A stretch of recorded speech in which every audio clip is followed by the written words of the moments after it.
engineered creatures. Your genetics has been manipulated. You're not the same that you were, and you are not the same of what your children and grandchildren and great-grandchildren will be in the next 100 years. The human race is going through a transition. And it's more than a transition. It's what I have learned to be a transcendent transformation into a new race, into a new future. And your descendants will be as different from what you are here today as what you are from old Australopithecus 500,000 years ago. It's not something to be afraid of, something to look forward to. You're growing, you're developing, you're becoming a new race, you're becoming a new species. Your grandchildren, your great-grandchildren, your descendants on in the next century or two have destiny in the stars. Don't you doubt that for a minute. This species, this race, this troublesome bunch of monkeys has a destiny in the stars. And we are a part of this infinite universe filled with intelligent life. And we have been from the beginning, but we're only now beginning to wake up and see it. Only now are we beginning to open our eyes and listen with our ears and look out there and say, all right, where have I been? What am I now? Where am I going? As I said, your destiny is in the stars. Your generations to come, your descendants, your grandchildren, great-grandchildren, will go out there and they will claim their rightful place in a universe filled with intelligent life. Your place out there belongs to you. You have a right to that, and you will claim it. There is so much to talk about. I've got some slides I have to share. Would you gentlemen please put the first picture up on the screen? I'm being assisted by some very wonderful people back behind the scene here. I'd like to start with a shot like this. Pictures of this nature is sort of inspiring. It gives you a glimpse of the community that you are a part of. A little glimpse of the stars out there, the nebulae. That's where you're from, and that's where you're going home again, too. That's where you belong. Next picture, please. I love Easter. They're so beautiful.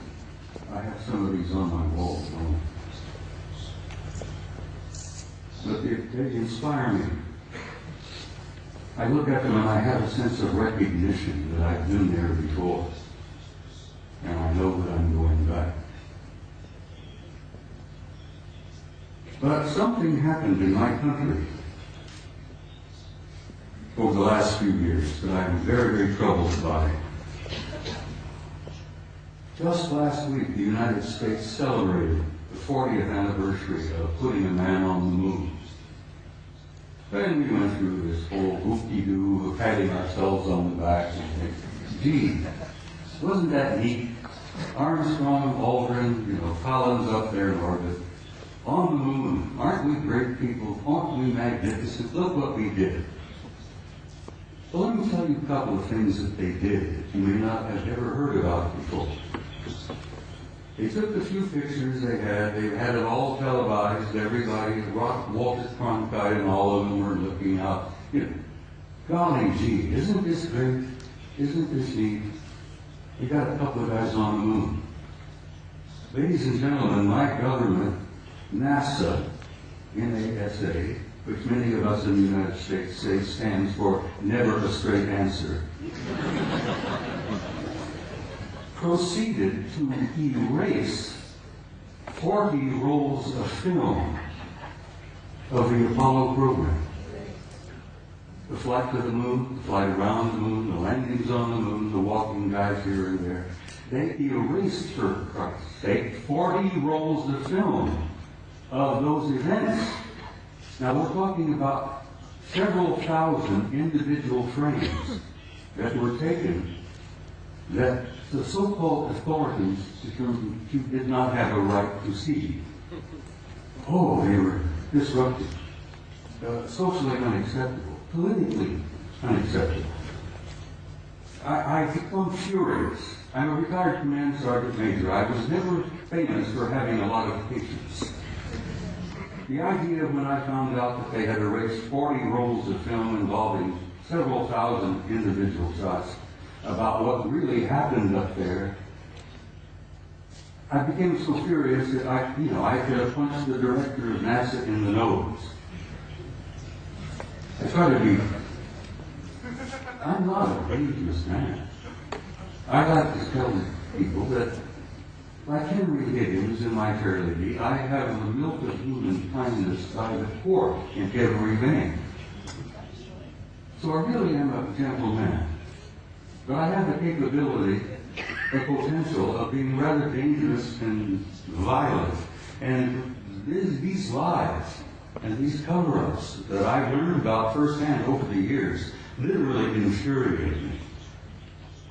And I hope it infuriates you, because these authorities, these nitwits in high positions of power, who are proceeding to spend all the money that the American people make for their own use, for their own private programs, and then lie through their teeth about what the truth really is.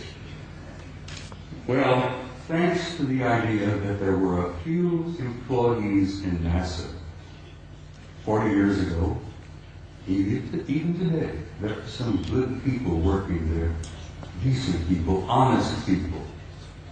I have some film that they preserved that was not destroyed.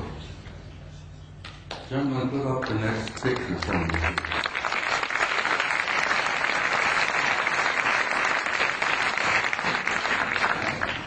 This is a NASA photo. This is Apollo 12.